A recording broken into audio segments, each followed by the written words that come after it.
Hey everyone, welcome back to the Movie Vault. My name is Rob. It's good to see you guys back here on the channel. I'm back with another episode of the Watchlist. Just kind of sharing some stuff that I've watched with you. I haven't seen, there's already one episode up of it, so I'll stick a link up in this corner if you want to check that out. I'm going to do this video every 2 weeks or so, just to kind of look back and talk about the movies that I've watched here from the collection. So let's get into today's stuff. A lot of these might be kind of looking back at the recent haul video a couple of days ago, but it's just kind of, this is what I've watched recently, so I want to share it with you guys. The first one up, I continued on in the Chris Nolan 4K box set here with The Dark Knight Rises.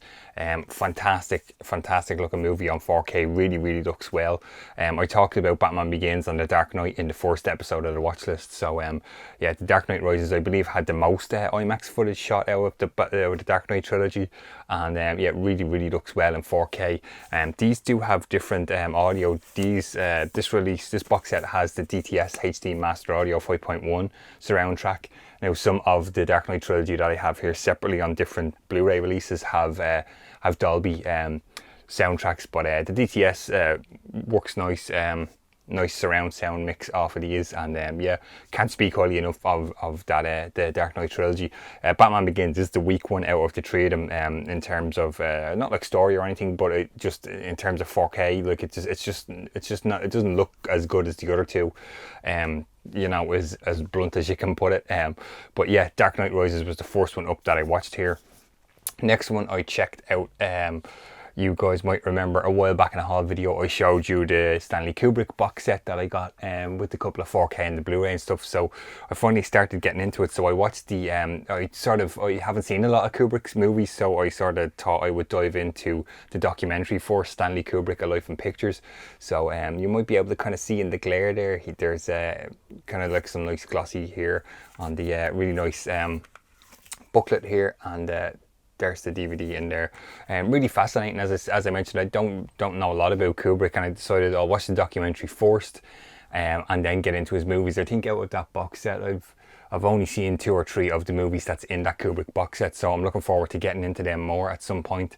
But yeah, really fascinating story, you know, about Kubrick and his life in pictures. Really interesting stuff. So I will say the one disappointment about the box set and this documentary is this is the one sold DVD in the box set. Everything else is Blu-ray, and there's 2 4K movies in there, Shining on 2001 are the 2 4Ks. But I felt they could have upgraded this to Blu-ray or done a new transfer or something. This is a documentary narrated by Tom Cruise, so if you've seen it before, it's really interesting, worth checking out.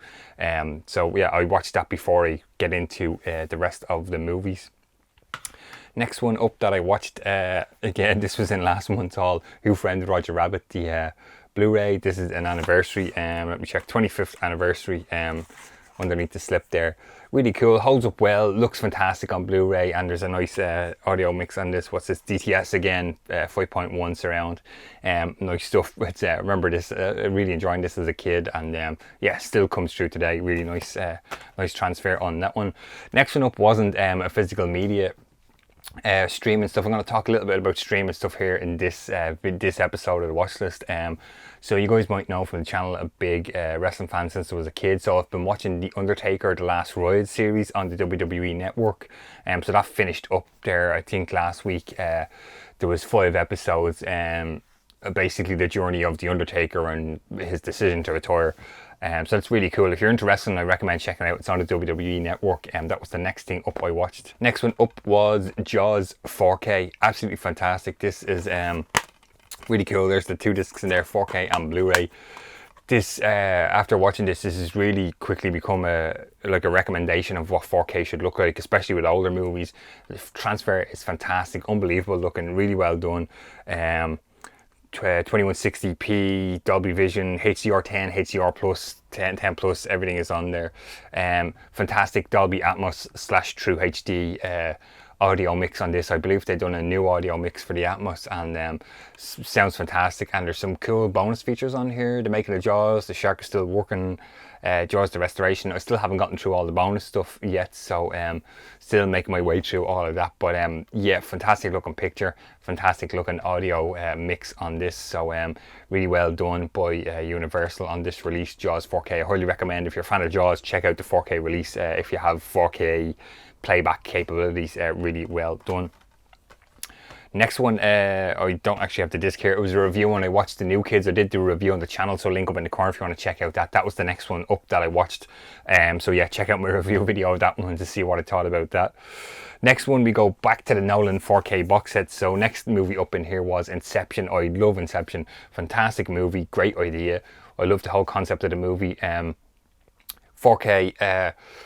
I think I said on social media, as I mentioned before, links up in this corner, social media, I post, as I watch stuff, I post thoughts initially on them before I get to these watch list videos. So Inception, I thought like it looked well. There's a soft focus on it. As a projectionist, you know, you'd get sort of film prints that kind of had a soft focus where you'd have to keep adjusting the focus throughout the movie.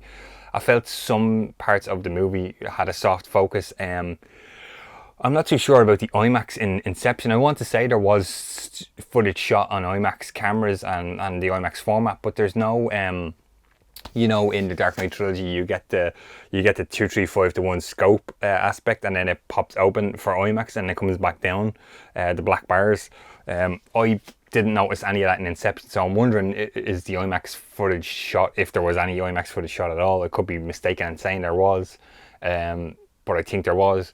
Have they resized it down to fit the I believe Inception was scope. Yeah, it was just kind of a weird one in the box set. I thought, like, I was looking forward to it because this is going to be a fantastic movie and it's going to look great, and it looked okay, kind of like middle okay for 4K for me personally. Again, DTS HD Master Audio 5.1 surround track sounds fantastic. I think there's a great cast in Inception, really great cast. And this box set so far, I've only Interstellar and The Prestige left to watch, and it's really been a really fantastic box set to have with the 4K. As I mentioned, 21 discs, like it's I mentioned in a previous video, there's the 7 movies have a 4K disc, a Blu-ray version, and then a bonus feature disc. So I highly recommend picking this up if you wanted to upgrade any Nolan movies to 4K. So that was the next one up, Inception. We're going to jump back again to streaming. So a friend of mine, Jessica, recommended that I check out the High Fidelity TV series on streaming. As you guys know, I mentioned before, I'm a big fan of the movie High Fidelity with John Cusack, big fan of John Cusack. I recently picked up the book of High Fidelity, which was in the June Hall video, which I've still to get into reading. I heard about this TV show High Fidelity a while back, and I kind of thought, like, oh, I don't know, can they make a TV show out of this? Because I really love the movie. But I did watch the TV show. I binged it over about 2 days, I think. And it's a fantastic idea, and they've switched the Rob character from male to female. Zoe Kravitz, Lenny Kravitz's daughter, plays the lead in this. Fantastic idea there. I like the idea of that. I like where it was going. There's some bonus or some kind of deleted scenes out of the movie where are now kind of like an episode in the show. I like the idea of that as well. That's really cool. So they've done a good job so far, and I believe it didn't end, so it's going to come back for another season at some point, so, or series. So yeah, I recommend that High Fidelity TV show if you want to check that out. Next one up was another pickup last one, The Strangers Prey at Night, the unrated Blu-ray. Fantastic stuff. As I mentioned before on the channel a couple of times, I really enjoyed the first movie, The Strangers. I was excited to see what they were going to do with the second one when it came out a while back, and I only picked it up recently, and fantastic stuff. This is a great like score as well. There's some cool 80s music in there and some synth stuff, and I kind of like all that, as you know, fan of Carpenter, so I like all that kind of stuff. The whole swimming pool scene I thought was really cool in this movie. I don't want to give away, and I've mentioned it before in other videos, the swimming pool scene, but if you haven't seen this, The Strangers Prey at Night, do check it out. Nice Blu-ray transfer on this, and audio again is probably, yeah, DTS 5.1, so really nice transfer on that one. Next one up was another pickup in the June was Birds of Prey and the Fantabulous Emancipation of One Harley Quinn. Again, I mentioned it in the other video, I really like Margot Robbie in this role. She's fantastic in the role, and I did mention in the haul video I wanted a 4K this, but like I really just feel the Blu-ray transfer, the picture quality and the audio on this again, DTS HD, Dolby Atmos, Dolby Audio, fantastic stuff. 1080p, 2.4:1 aspect ratio. It's for me with newer movies, they're kind of like, there's not a whole lot of difference between Blu-ray and 4K sometimes, and I feel this was one of them, and just the price point wasn't justified paying for the 4K. The Blu-ray done the job fine, and the one thing I will say about this movie, I'm not too sure about Ewan McGregor as the villain in this. I don't know, I didn't like him at all, and I watched it the first time and I kind of thought like, I don't know about this movie, but the second time I watched it I really enjoyed it a lot more. So if you watched it and you didn't like it, I may give it a second try, is what I would recommend. Next one up, again, these were all pickups in the June, so apologies if I kind of seem like I'm repeating myself here, but It Follows was the next one up. I really enjoyed this film first time I saw it, and just added it recently obviously to the collection.